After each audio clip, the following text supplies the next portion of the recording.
Pinagpapaliwanag ng Justice Department ang mga tauhan ng National Bureau of Investigation at ng Bureau of Immigration na nakipag-group photo kay dating Mayor Alice Guo.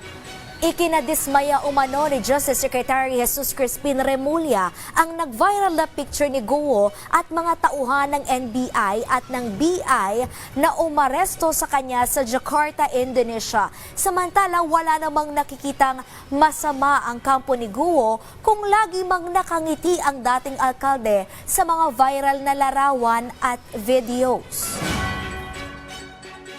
He has already instructed certain officials to give a show cause order to those that are involved in these pictures for them to be given a chance to explain. Ayaw ba nila yon na masaya siya? Gusto ba nila malungkot yung tao? Noon, ang dami niyang worry sa kanyang security, di ba? Ngayon, anong worry niya? Protected siya ng pinakamagaling na security agency sa Pilipinas, di ba?